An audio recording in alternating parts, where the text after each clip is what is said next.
Yo, Dude, that's what up? sick. What up? What up? Welcome back to the show, ladies and gentlemen. Talking Bout Radio is live once again, and we are joined today by our friends over at Infighting FX with Mario Munguia. Mario, how are you today, sir?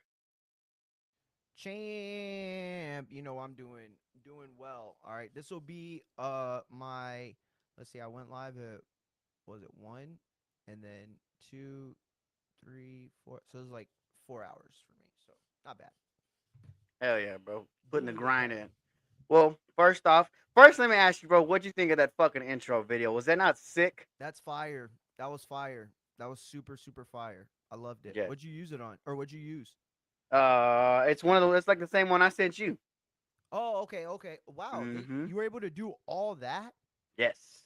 All you gotta Whoa. do, you can set it up in your pre-show, and it'll Yeah, just yeah, yeah. play.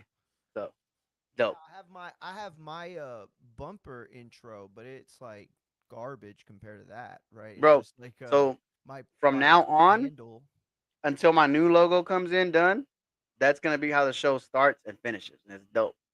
So every time everybody sees the show now, that's the start and finish. But again, welcome back to the show, ladies and gentlemen. We are here to discuss, as you see in the title, All In is this weekend, this Sunday, I believe. We are also going to be reviewing a decent episode of Monday Night Raw last night, really up and down, but it had a lot of good high spots. Also, we're going to take a lot of news and notes, give you a couple of programming updates, and talk about things going around I guess you could say, the football world as it does affect college and pro sports. But Mario, let's start from the beginning. AEW presents All In this weekend as your main event is looking like it's going to be Will Ospreay taking on Kenny Omega, followed by Willow Nightingale and Mercedes Moné. The rest of the card, as we all know, AEW pay per views aren't really final till we get to the Saturday before. So we do have the Continental Cup, which is being rumored to be Nigel McGuinness taking on John Moxley. You will then have Hangman Adam Page and Bro Dito, which is Bandito and Brody King, if you don't know, defending their World Trios Championship against, it's being rumored, right? Not only is it Ricochet's group, and then you're gonna have Swerve in the New Day. Mario, it's rumored that they're going to debut a whole nother trio team to throw in there, right? Wow. No word on it yet. A lot of words saying it's going to involve the Motor City Machine Guns along with a third. Who they would add, I would love to see. Then you're going to Mhm. have Kyle Fletcher in a triple threat match defending his international championship against Kenosuke Takeshita and Kazuchika Okada. Kevin Knight defends his TNT championship against Darby Allin in a false count anywhere match, followed by a tag team match for the women's tag team championship with Divine Dominion taking on the Brawling Birds. You're going to have John Moxley defending, or you're going to have, excuse me, that will be the Continental Cup. After that, then the big match that I'm looking forward to, right? You're going to have the men's casino gauntlet match for a future world championship match. The starting three, Andrade's one, MJF's two, Tommaso Ciampa will be the third guy, followed by what could be a debuting Ilya Dragunov, Mario. That would be fun. Then you're going to have Cope and Christian taking on the Young Bucks, and what is also being teased, a returning FTR to turn it into another triple threat, but we shall see. But we obviously know the main event of Kenny and Will, and with Nightingale and Mercedes Monet. Mario, what are you looking forward to this Sunday from AEW's All In? Do you think it's going to be a good show? Do you think it's going to be worth the time? Yeah, I definitely think it's going to be a good show. AEW shows, the quality of them are usually brought down by how much is presented. You know what I mean? So it's like obviously it's going to be a good show. Is it going to end up being a great show from runtime to runtime? We'll see. But obviously there's going to be moments, awesome matches. But yeah, I'm very much looking forward to it. First of all, the Casino Gauntlet match to me is one of the biggest underrated matches on the card. I mean, there are plenty of people that are looking forward to it, but the idea that Tommaso Ciampa, guy that's just recently got there, and then Mm-hmm. Andrade El Idolo, who's been on a run, a Mm-hmm. crazy run, and Mm-hmm. the fandom seems to really be getting behind him. You have the returning MJF, and the mystery of it is so it's like already a match that has so much ramifications and really tells you what direction AEW is headed in next or maybe next year. But now you also have those elements of surprises. So then you add that to the AEW trios match and this idea that it is going to be New Day. I don't know. Obviously, we have a lot of right to speculate, but I wonder. I'm not gonna believe it until I see it, sort of thing, Mhm. right? And so what I love so much about this card though is that across the board it's a very AEW card as opposed to when we were doing these kinds of things in the very beginning of AEW where they had Adam Cole come in and CM Punk and Bryan Danielson and all that. It almost felt like those shows were surrounding that stuff, right? Like everything was about that and it was like centered around it building out. Now it Mhm. doesn't feel that. Now it feels more like here are these potential surprises and, big pop moments as part of a conglomeration of matchups. That Kyle Fletcher Okada uh, Kanosu that's going to be the fucking match right there too. I think You that's think so? Fletcher, Okada, and Takagi? Because I felt like they're kind of that Don Callis family story is kind of real jumbled up because it has been yes. they kind of lost the plot because it was supposed to be going to terms with the people like this is who dominates the family, this is the leader, this is the guy, and then they start kicking people out and they kicked out Takeshita and him and Okada have been just bringing their rivalry from New Japan and who's the more dominant one.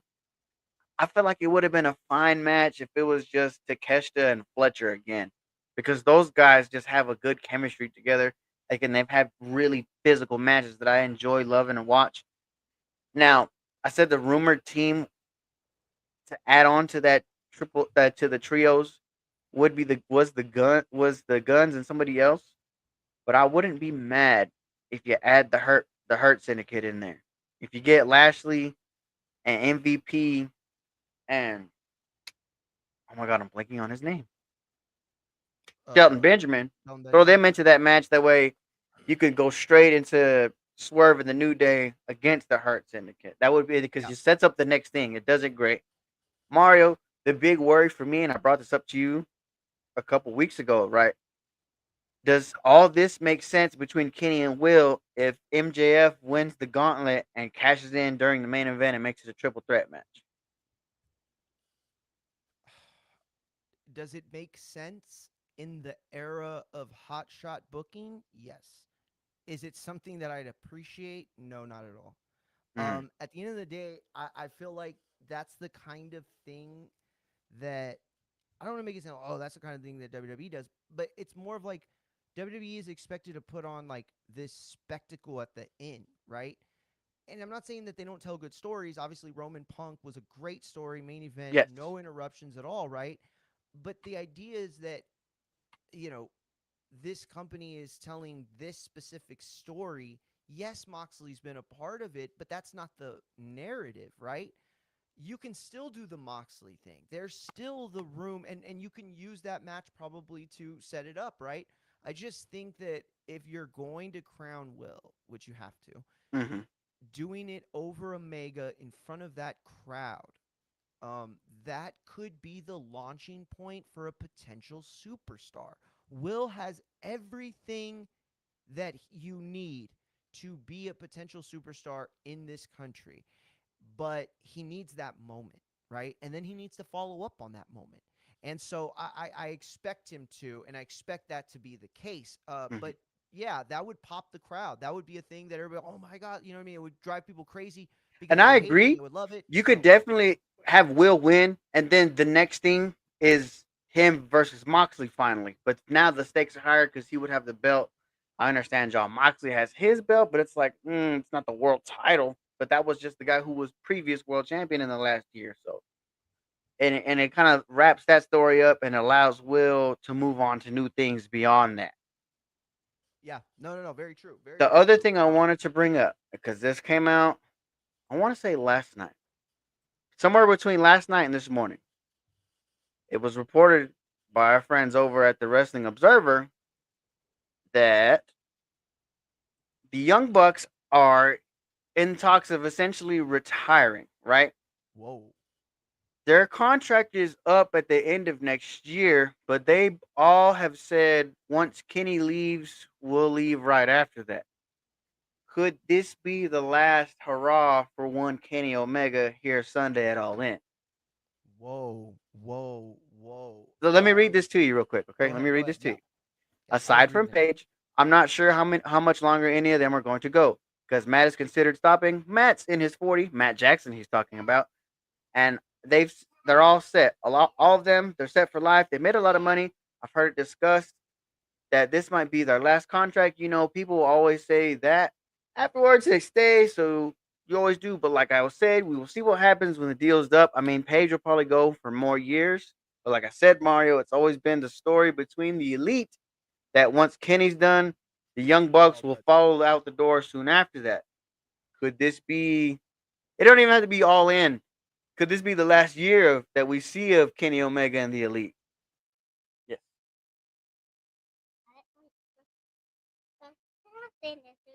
No, you can go watch brother. Wrestling Champ, as you're muted. Champ, start over. oh, my bad. Can you hear me? Yeah, you're good now. Oh, okay, my bad. The listen. Here's the thing, right? Um, the Young Bucks have had an extremely um physical career, right? They can't feel good at their age. There's no way, right? And so I understand the concept of wanting to slow down, bring it to an end, uh, stop putting your body through all that.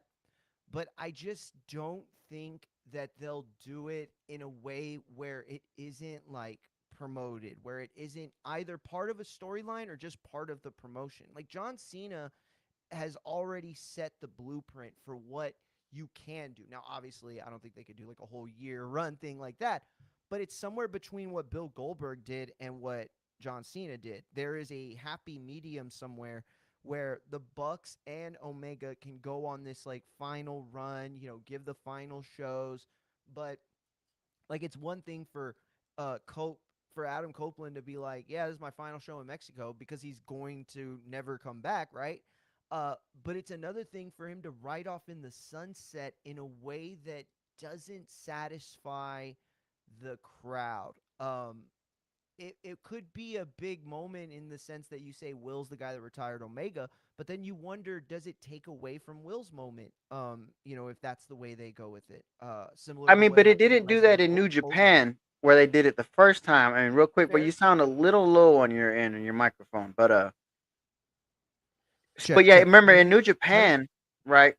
Yeah. Osprey defeated Kenny for the title, and then they had Yeah. the whole thing with Zack Sabre Jr.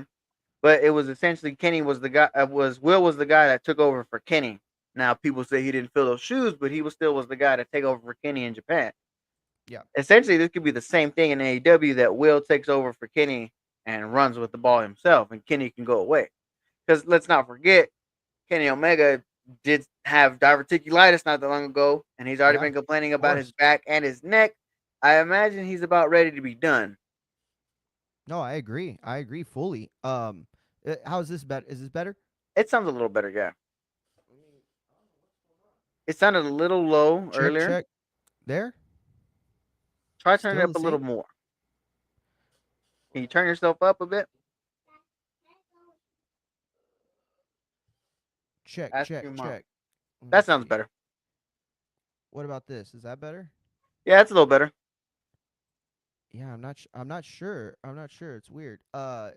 Anyway, yeah, listen, I think that you're right. In fact, I think you're more right than you probably realize in the sense that Hangman, if he's ever going to get the chance to Hmm. be that guy, it's got to be solo, right? It's got to be Yeah. without the hovering of that. And in a lot of ways, more of like a smaller version of this. It's similar to what is going on with Jey Uso and a lot of the bloodline as it relates to Roman. It's like, can Jacob Fatu ever be the top guy? Can Jey Uso ever be the top Hmm. guy if Roman's there? No. I mean, they might not be able to be the top guy, That period. But that's a good as stat. long as Roman's there, they're not going to be there, right? So it gives you the chance to do that. And here's the other thing: even if it is the last time we see them for a while, and even if there is this sort of like kayfabe retirement, Hmm. I think eventually you come back, right? Like that's what we've seen. Shawn Michaels did it, Kane did it, Undertaker did it. Everybody does it because at some point the $1 million man is correct.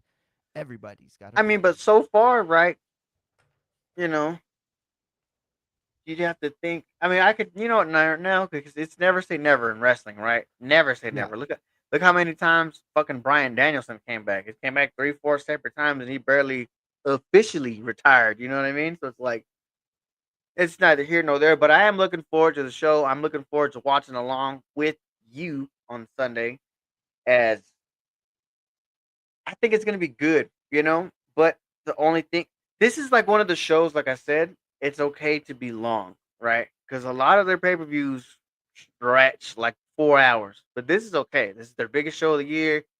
This Double or Nothing, and what is it? Revolution? Yeah, I think so. It's one of their bigger shows. So it's really good.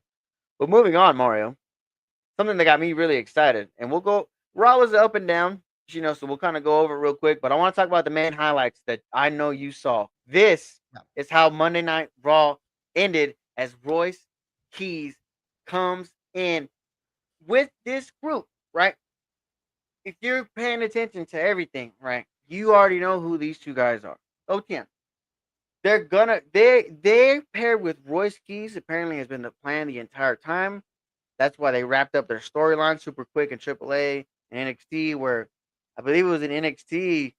They were like, well, maybe we should separate. We shouldn't be a team anymore. We just, something, right? They were going through this controversy. And then they got like a note where it was like, hey, this person wants to talk to you and they'll figure this out for you. And here we are today.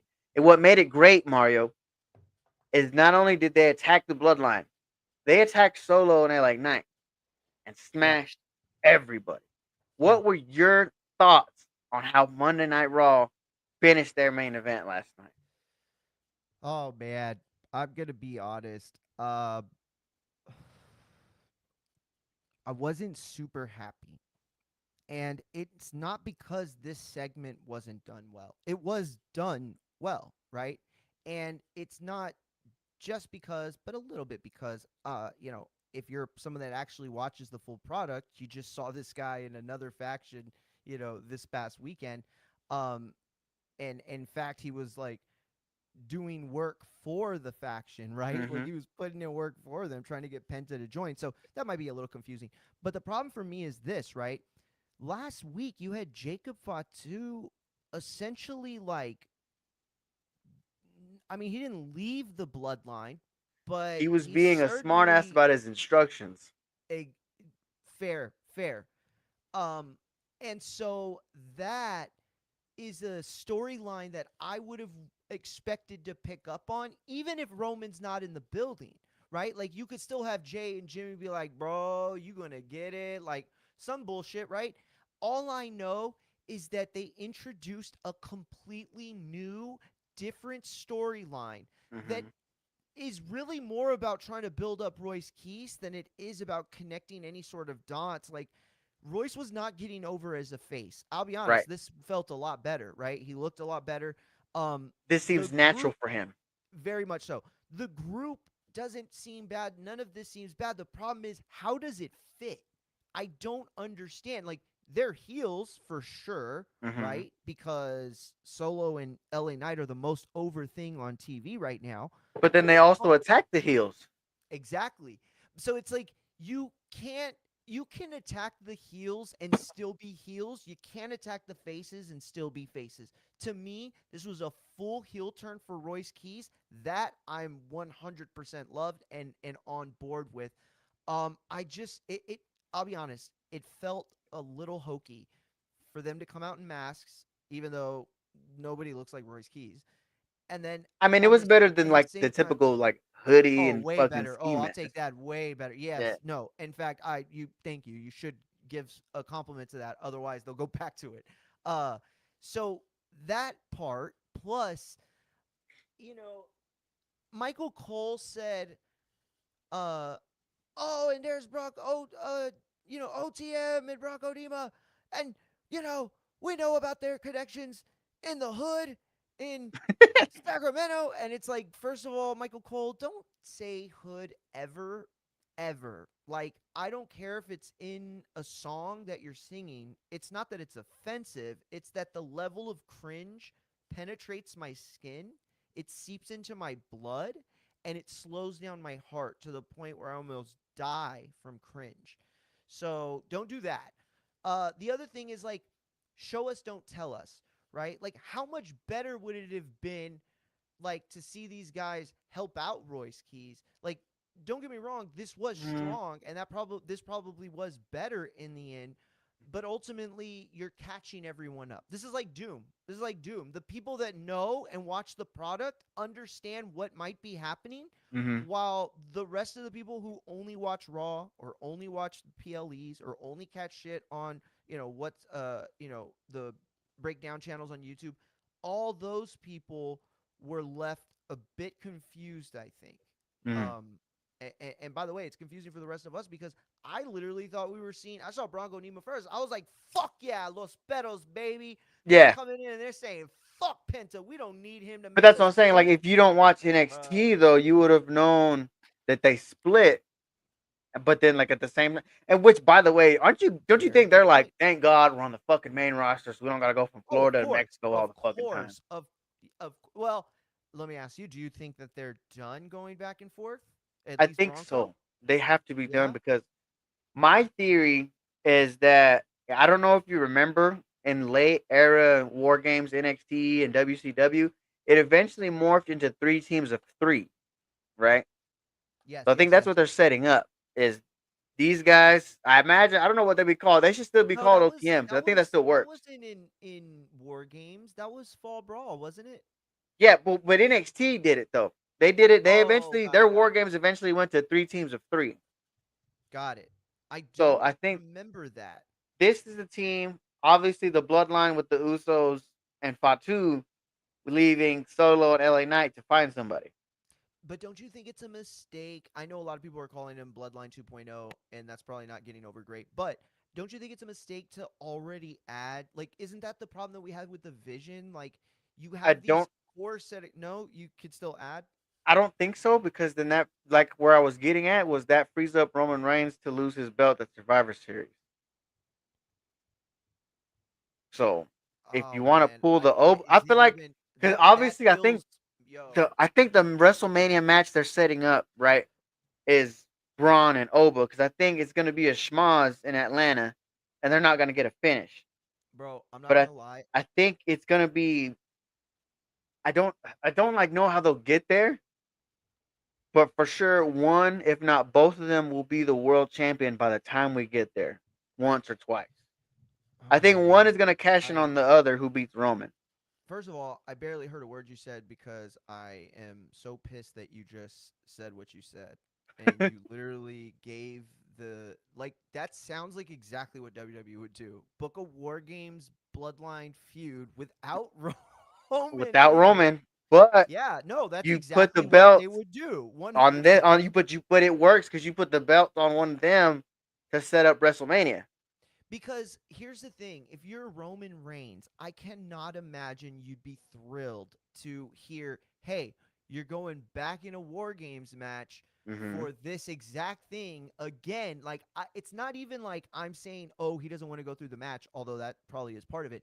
It's more like, bro, I'm not going to keep doing this. I'm not going to keep putting myself through one of the most difficult matches in Mm-hmm. wrestling just to burn through November. And because Right. that's what's going on. Like, there are no big PLEs in September, no big PLEs in December. You got this island of relevancy that is Survivor Series, right? Mm-hmm. And it will be the perpetual last PLE on the list forever. And it's just like the War Games thing doesn't do it anymore on its own. The nostalgia's worn off. So now you need the blood feud heading in there. The reason why that shit was created in the first place. The stipulation has to match the stakes. The Mm-hmm. stakes have to be established based on the program, right? I didn't write these rules. I just followed them watching wrestling all my life and realized, oh man, it's so much better when the the the match's gimmick Mm-hmm. is called for. right? Razor But Ramon and like Shawn that's what they Michaels. There did were to two Survivor Series, titles. though. There were two titles, right? So you have a ladder match because there's two titles. But That but like makes sense. Survivor Series has always been a gimmick, Mario. It's always You're been right. an No, no, no. elimination tag, or I now it's been you have to have a war games. I don't want to make it sound like I'm being hard like on the company because November's a tough time, right? It's the end of the year. Families are so you're Christmas and everything. So you're not putting your all into that, especially Hmm. because you got the Royal Rumble, the road to WrestleMania right around the corner, and you just came off of SummerSlam. So Yes. it's not Survivor Series' fault that it sucks. And it's not the WWE's fault that they haven't been able to really find the recipe for it. Um, but I think more than anything, it's hard to sell the match every year, like the way that people were getting tired of Hell in the Cell, right? Hmm. Like you have to make a blood feud that matches that intensity, and it's so hard to do that from basically the mid September to November. Like that's You no just time at can't do all to it build a big every feud. year, like you said, because even if you like, you can look back throughout fucking time, bro. Like it was always Dusty and a group of baby faces against the Horsemen, and then Yeah, yeah. a group of baby faces versus Yep. the NWO, and then even in Hilarious, NXT, it dude. was always somebody versus the Undisputed Era, and now it's somebody versus the Bloodline. It's Yeah, yeah, you yeah. just you repeat itself. But you're right. If they just like sparingly used it, or even just had one, right? Because how am I supposed to believe like how vicious this match is if Io You just Sky keep is going through jumping it. Yeah. backwards in a fucking trash can an hour before that? There you go, dude. There you So, go. And here's the other part. You know, I'm not saying that they should like reinvent the wheel, right? mm, Because like when they pushed Royal Rumble past 30, it was terrible. And then so I'm not saying to go crazy, but like the All Star game with the MLB. yeah, Remember when they first said, okay, whichever league wins gets the mm-hmm, home field advantage for World Series? That yep, gave us stakes to it, right? mm-hmm, So a situation where war games, maybe every other year or every 4 years, like the World Cup, ends up being a situation where three teams of four or five, whatever, um, are competing, and that team that wins gets to compete for a number one contender shot, right? So now you're creating a situation where they have to work together to fight each other. yeah. Now, it's a little convoluted, but I'm just giving an example of ways that you can tweak the match. Like it doesn't have to even. Oh, I mean, it's hard not to be the main event, I guess. I was gonna say it doesn't even have to be like a main event feud. It can be, a mid card feud, but then it couldn't be the main event. So yeah, that probably doesn't work. Now we're gonna move on to the thing I'm pretty sure got your panties wet last night, Mario. The number one contenders match for the world title has now been set, Mario. Penta will take on his brother Ray Phoenix. The Lucha Bros will now main event a show to face Roman Reigns. Mario, are you as excited as I am to see this match next Monday? I'm super excited. I will say that this wasn't the thing that got my panties wet. Mm. I will say that Obafemi and Braun Breaker, I cannot wait to talk about. But You like that listen, segment?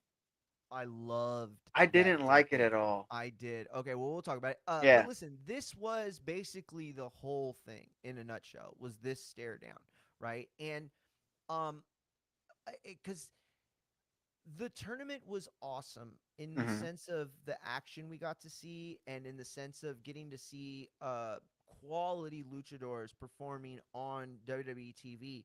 That was awesome. What sucked about the tournament that like really made it suck was that it was so fucking obvious. You know why we love March Madness? Because we love filling out brackets. We love the idea that we know something possibly that other people don't, or we're interpreting a underdog in a way that everybody else is underestimating, right? Hmm. And so that is fun. It's not fun when you're like, oh, this is clearly what's going to happen, right?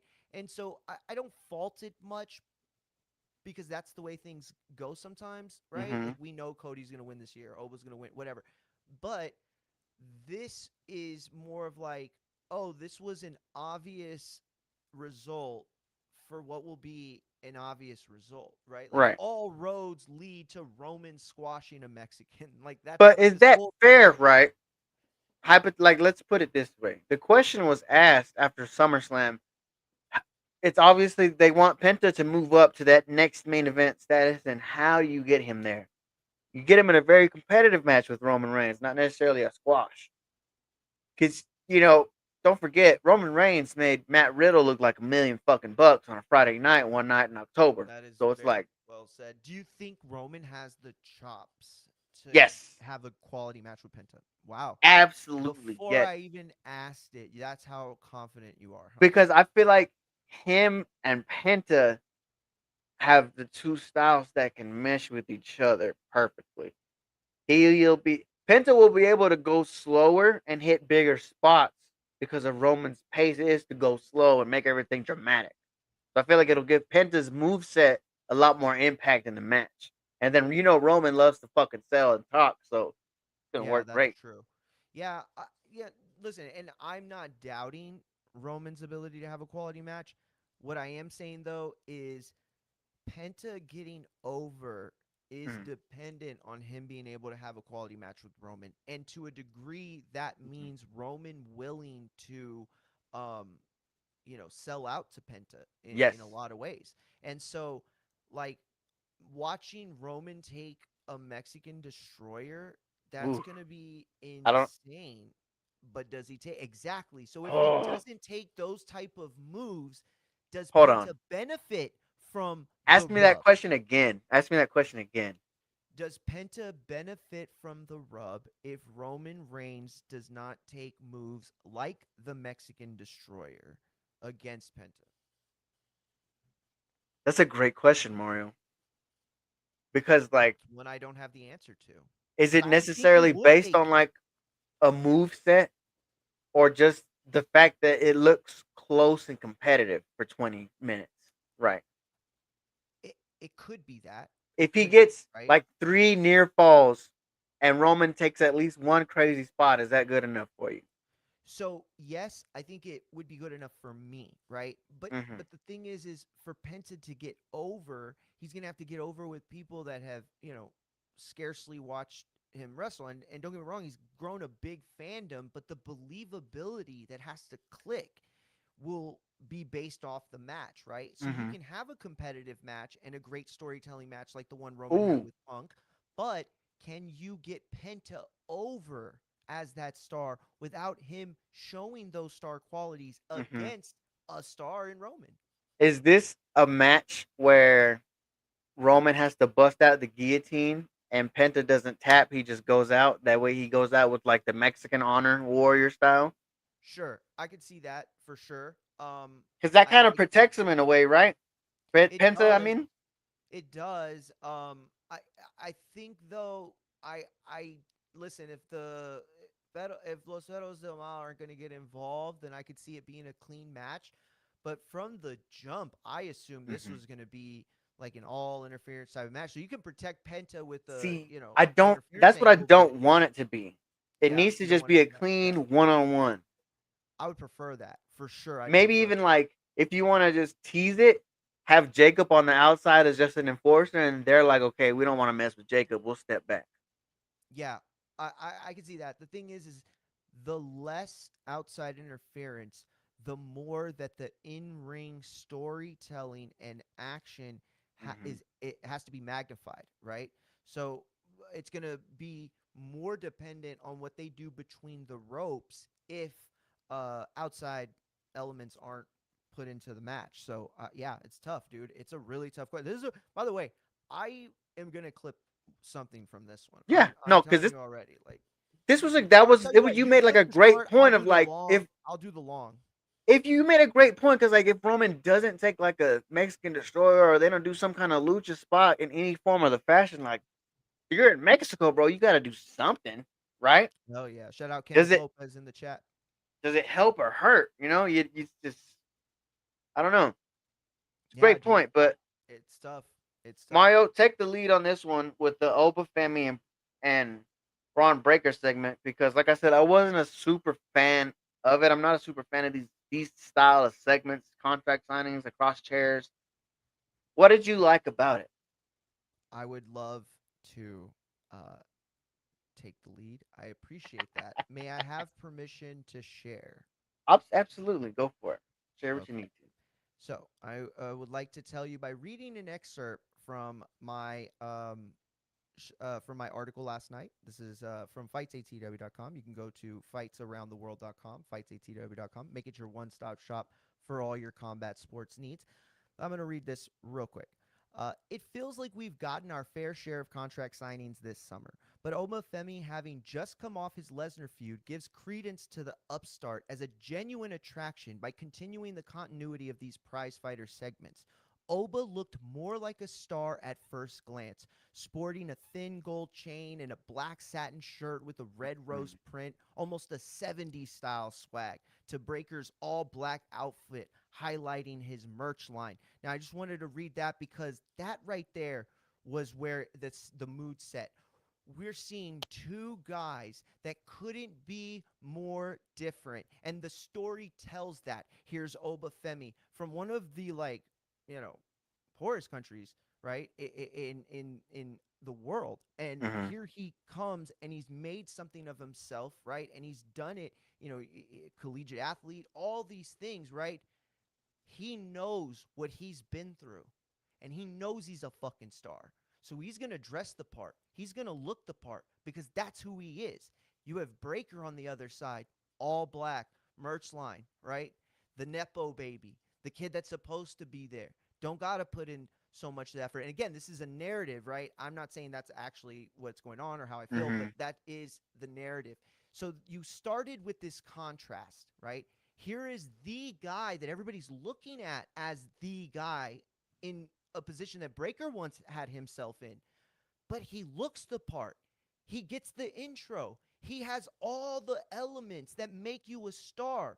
Whereas Breaker's anger and his animosity played out in this segment in a big way. Listen, we've seen these contract Mm-hmm. signings to death, right? Nothing's new about a table breaking at all. Mm-hmm. But what was awesome about it was, first of all, Oba has shown now, and if you're not convinced, it's because you're a hater, that he can cut a fucking promo. This guy Yes. has passion. This guy has delivery. This guy has patience. He has all the elements to make you fucking believe. And that's what happened last night, right? The segment was probably not the best produced segment, right? Certainly not the best produced contract signing we've ever seen, but the performances, right?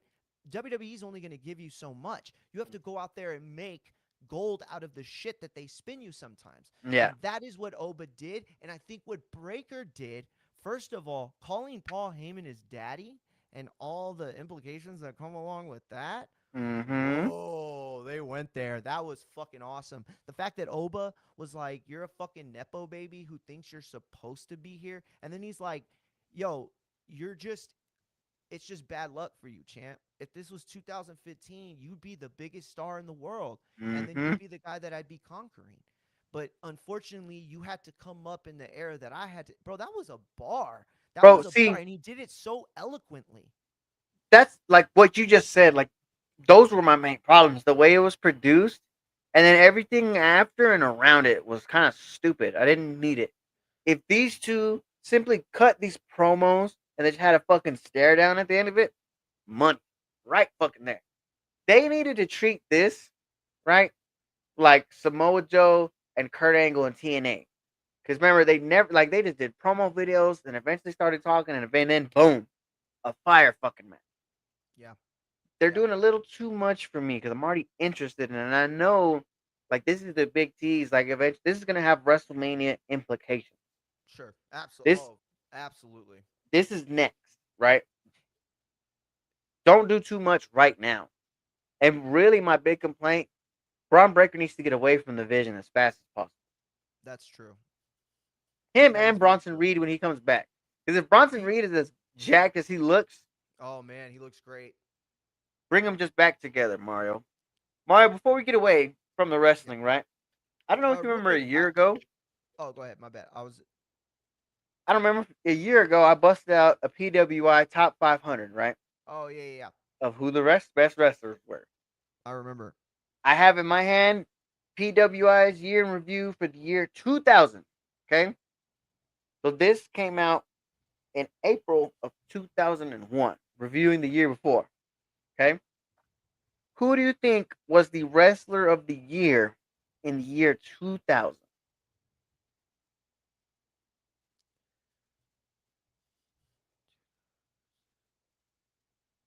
Kurt Angle? No, I want to say The Rock. Wouldn't it be The Rock? You would be correct. It was Yeah, indeed The Rock. yeah. The Rock was the wrestler of the year. Now, I found something interesting reading over this today because I was just scrumming through stuff, right?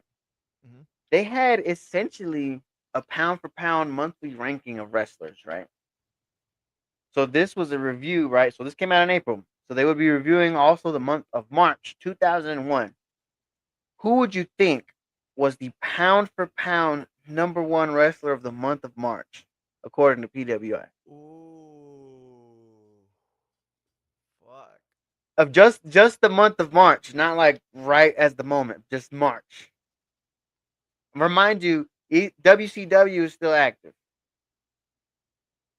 I feel like that was a hint, but no way. No way it could be a hint It could because have been there's no way anybody. Then there's no way I'm gonna guess it then. Who is it? the number one in the top 10 of the month of March. Scott Steiner, the WCW World Wow. Champion. Wow. Yeah, you know Okay, what? That tracks. That tracks. I could dig that. Yeah. okay. So could you guess number two? Man, honestly, I'd say it's Chris Benoit or Booker T. Um Kurt Angle. You were warmer when you were with Chris Benoit. Number two was Billy Gunn, the WWF Intercontinental Champion. Oh shit. Yeah. Wow. That was his whole where he was wearing like sequins, right? hmm Yeah, that Who was a would you unique say, just era on for this Billy last Gunn. bit right here, was the number one pound for pound tag team according to PWI of the month of March? Number one tag team. Okay, well it's not the New Age Outlaws. APA? Mark Jindrak and Sean O'Hare, the WCW number one contenders to the tag titles. Wow, that feels underwhelming. Now, right, this was based just solely off kayfabe wins and losses and achievements in the last month, right? So Okay. typically, if you didn't lose, you got super high up. Mario, one Okay, of the last okay. segments of this show that I wanted to discuss with you, I don't know if you're aware, here in the football world in general, right? Former Browns tight end Daquan Wright has cleared waivers today and is expected to sign back with the LSU Tigers on Wednesday. Wright will go from the Cleveland Browns to LSU and become the first player to go from an active NFL roster back to college. Now, he's not the only one that's done this, right? Because, first of all, Alex, we don't act like stuff didn't happen. There's just people we don't, praise anymore.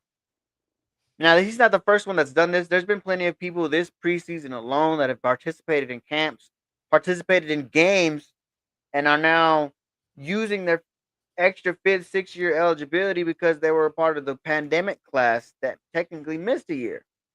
So Wow. now they have the option to participate in the NFL and go back to college. Now, Mario, what are your thoughts on this, right? Essentially, a professional athlete going back to play college football as a student athlete, but not having to go to class or anything, just play football because of NIL. What do you think that does for the sport of college football and college sports as a whole? Because think of how many basketball players, professional softball players that just went to pros, volleyball players, any other sport in college that if you have a fifth year of eligibility and it's not really working out right now, you could just go back.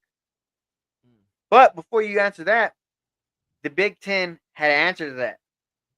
And they have now approved a rule banning NFL players Wow. playing at the Big Ten schools if they have been. So if you announce yourself as declaring for the NFL, you cannot go back to college ball in the Big Ten.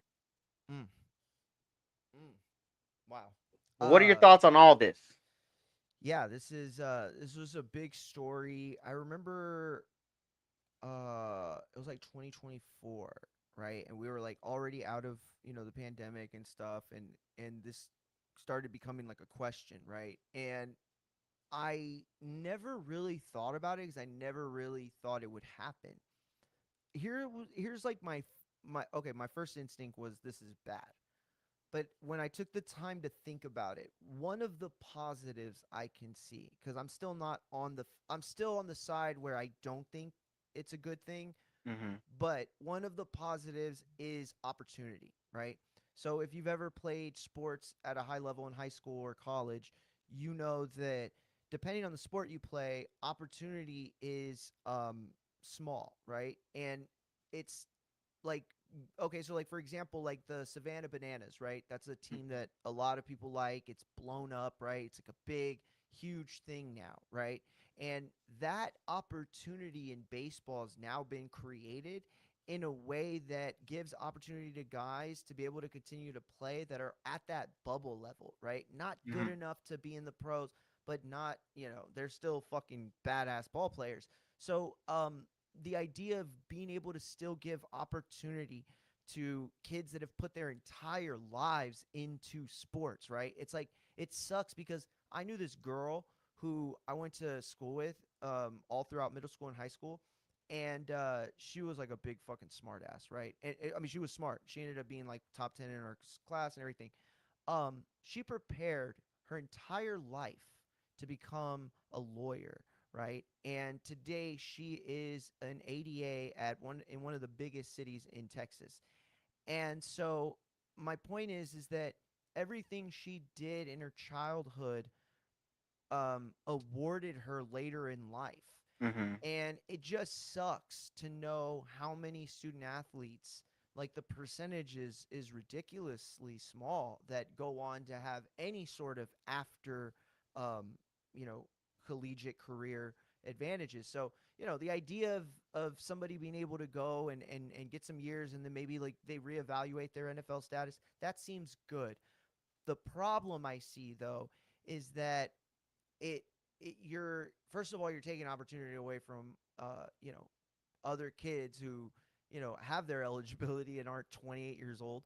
But the other thing it does is that it's an unfair playing advantage if this person's been in the NFL and been coached at a certain level and having these Well, techniques and abilities that these other kids don't have. It's a different game. What people don't you understand is NFL and college is a very different football. yes, and it's not only that; it's essentially double dipping on money, right? Because you get paid to participate in a lot of these training camps.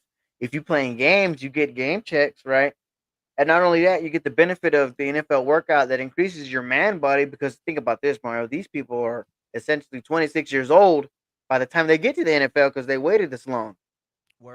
So Word. this is a You're full right. grown man going to go play against a 19-year-old. Mm-hmm. So it's Yeah, like yeah, yeah. that's No, definitely no, you're not absolutely fair. right. But then think about this, right? Yes, they're making a couple $100,000 depending on where they're playing, right? But if you're going to a state like Louisiana, Texas, where you'll get a lot of benefits, Ohio, you're gonna make maybe $1 million just off one more season in college football. You can go right back to the NFL. Yeah, word. No, you're right. You're right. But then, That's like, what does a that say very good about point. like you said, other sports? Like, what about they just started a pro women's softball league? What about the girls that are there? Like, hey, I have a year, right? I can just go back to I can go to Texas Tech or Oklahoma or Florida or Texas and right back in the Yeah, mix. I can't imagine though the stars of any of those sports would go though, right? It would be like bubble players, right? Because But for a couple $1 million compared to a couple thousand you're making, yeah, I guess that's fair. That's a fair point, especially when you think about the um, other marketing aspects of collegiate sports, right? mm-hmm. Video games, stuff like that. Yeah, no, no, no. That's an interesting point. And like I said, I mean, at the end of the day, I am for anything almost that gives opportunity, right? Like I don't love the idea of going and watching like women's football. I don't know if you've seen like the Mm-hmm. women's football league. And it's not that I wouldn't watch it or wouldn't want to watch it. It's just that more like I that's not my football. That's not my Yeah. kind of football, right?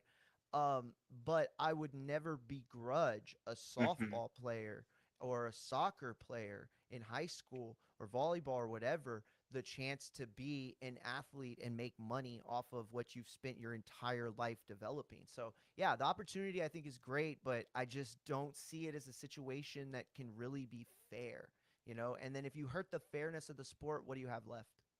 Maybe, but that's a that's a great point because like there is no fairness anymore because like you got a guy like the guy that he's going to, Lane Kiffin, came out and said today he's like, well, if it wasn't me, then somebody else was gonna do it. So Yeah, no, no, what's no. the Yeah, harm? it's the fairness is a it's like unfair in the way that like being short is unfair, right? It's just unfair, but it's not like a thing that is unfair in the sense that you're being wronged, right? That's a different thing. Hmm. So when you're talking about the eligibility of kids who are, going through the proper channels or in that age range, and then you start to add in um, other sorts of developments, right? You take kids that are mostly high school coached, mostly pee wee coached, versus somebody who spent a year, maybe more, um, you know, being taken care of in every sense of the word, right? You have training, you have food, you have everything prepared for you as a, you know, um, NFL player. But again, a lot of these players aren't those types of players, right? See, and it's just, the problem was like we knew the floodgates being opened evened out the game, right? At all levels of play, every sport, it got evened up. Everybody was able to pay for image and likeness. You were able to scatter all the best players across the country. Mm, Now, right, it's the Wild West because the one thing it never got was truly regulated, Mario. yes. Because the NCAA, as we've seen, doesn't really have any power over the schools they quote unquote govern, right? They're kind of just there to make trophies for everybody. So it's like, do you think at some point they would have to call these sports professional athletes just to get by with all of this? What do you mean? Like let's say in terms of football, Okay. there's players that have graduated that are playing football. They don't have to go to class, school, nothing. Yeah, yeah, yeah. They just got to play football. That's a professional athlete. Well, do you think eventually they would have to be just labeled that if you're doing sports? No, because of eligibility, right? It's a different ball game. It's one thing to say, "Oh, that kid's not going to school, or he's not going to class in high school," right? But it's a whole other thing to say, "Oh, he's not going to school in college." Like, first of all, mostly everybody skips college classes. But the other part about it is that that degree was always a misconception. For years, people used that as a reason why collegiate players shouldn't get paid Mhm. and why they shouldn't have a stake in the billions of dollars that flow through the NCAA. And that was like one of the proponents. And I can't understand that narrative like at all because they were making so much money. So it wasn't about their degree. Like Mhm. that was what you were trying to use it as. So, But if a here's where this person could get has bad, though, bro. Right? eligibility, that's the part of the athlete and the Mhm. student athlete. But here's where this could get bad, right? Say somebody that only goes to college for 2 years, right? Goes to the NFL, not really working out. They can go right back to college after two, No, no, three no. years still. No, no, no, absolutely. No, no, no. Again, I think it's a problem if you've even just spent a year in like I would say if you've declared and you've gone to the combine or you've tried out for a few teams, like that should be the limit. I think if you declare and then like change your mind in a week and you didn't do anything, like that's you know what I mean? Hmm. A little touchy, but the idea of eligibility is strong, right? Like when I was in college, I made the team technically, but not really, Yes. right? I made the larger squad and then was put onto the practice team. Hmm. So my eligibility like it didn't get hurt, right? And Right. part of that is the coach assuming if I stick around long enough, I'm going to develop. And he would rather have a C level player who's 23, 22 and filled out than a, B level player who's still 18 and doesn't even have a fucking, his balls haven't dropped. So, it's a situation where, um, again, I think that the rules are clear with college and how eligibility works with red shirts, true freshmen, and all those things. If somebody stays within those confines, I haven't seen a good enough reason why that should be taken out, right? But yeah, it's listen, and you're right about the fairness of being an athlete and a student athlete because if you're having to be a student athlete, that is time that you have to take away Mhm. from focusing on your game, focusing on personal life, right? So then Mhm. how much of that do you sacrifice from your game? Bro, because Whereas, like yeah, think about this, like you got fucking like I saw this today on the Pat McAfee show that this 16-year-old declared for school. He's got a fucking agent already, bro. At 16, he's got an mm, agent. He's not worried about school. He's about to make millions of dollars to go play defense somewhere. It's like so word. at that point, like he doesn't have to necessarily go to school for anything. So if you're not really going to school, you're a professional fucking athlete to me because he's getting paid to play a sport. So in like and just in the base definition of it, that's what he is and that's what he's doing. So it's like especially if you go, but I think you're right, and that's why I give super big shout out to the Big Ten for establishing this rule right away. Yeah, The fact that if you declare or if you've been played pro in any shape or the form, it's an absolute no, and you will suffer consequences if you join. I feel like a lot of conferences need to do that because it's going to be one of the few ways to solve it. I'd be willing to bet that the line gets moved some point, maybe even back and forth, right?